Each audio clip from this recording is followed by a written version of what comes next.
शोले कहानी थी एक खतरनाक डाकू की, और उन दिनों डाकुओं की फिल्में ज्यादातर राजस्थान में शूट होती थी क्योंकि वहां की कुछ जगह चंबल घाटी जैसी लगती थी। इन फिल्मों में कंधे पर बंदूक ताने डाकू धोती पहनते और तिलक लगाते थे।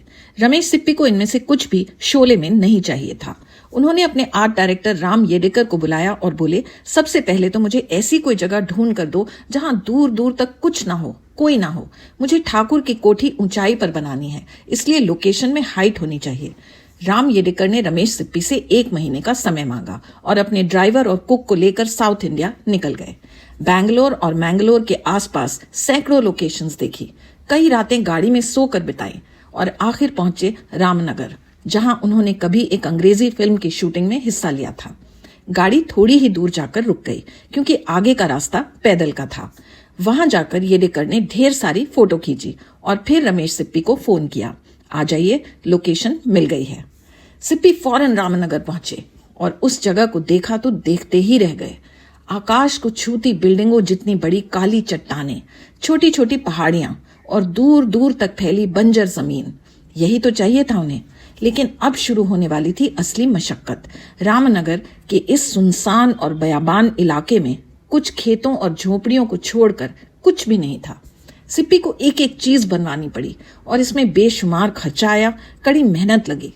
पहले तो इस लोकेशन तक पहुंचने के लिए ही एक सड़क बनाई गई, फिर पूरे का पूरा गांव खड़ा किया गया। 100 से भी ज्यादा लोगों ने दिन रात लगकर सब कुछ बनाया। ठाकुर की कोठी, गब्बर सिंह का अड्डा, मंदिर, मस्जिद, ये सब कुछ पास पास बनाना था, इसलिए ठाकुर की कोठी के ठीक पीछे बना गब्बर का अड्डा। गांव वालों की झोपड़ियों में मेकअप रूम और अटैच्ड बाथरूम बनाए गए। राशन के लिए एक बड़ा गोदाम और करीब 1000 लोगों का खाना बनाने के लिए एक किचन, घोड़ों का अस्तबल और मजदूर मिस्त्रियों के रहने के लिए कमरे, टेलीफोन की लाइनें, और ये सब कुछ 2 महीनों के अंदर। बैंगलोर से 1 घंटे की दूरी पर खड़ा रामनगर अब एक तरह से सिप्पी नगर बन चुका था। देखते देखते यहाँ का नक्शा बदल गया।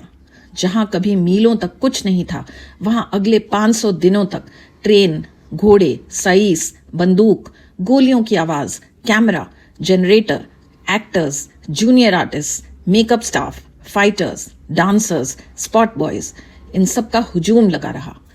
शूटिंग के पहले दिन 2 अक्टूबर 1973 को बारिश हो गई। अब बारिश होने की वजह से पहाड़ पर बनी ठाकुर की कोठी तक कैमरा लेकर जाना नामुमकिन हो गया। जब दोपहर तक बारिश नहीं रुकी तो रमेश सिप्पी को शूटिंग कैंसिल करनी पड़ी। उन्होंने ऊपर ऊपर से तो कुछ जाहिर नहीं किया, लेकिन मन में जरूर सोचा, कहीं ये अपशकुन तो नहीं। द मेकिंग ऑफ शोले के अगले एपिसोड में मैं आपको बताऊंगी कैसे कुछ लोगों ने शोले की शूटिंग रुकवाने की कोशिश की और कैसे रमेश सिप्पी ने सिचुएशन को हैंडल किया। बहुत एक्साइटिंग इन्फॉर्मेशन है, वेट फॉर इट। तब तक के लिए keep watching and keep rocking.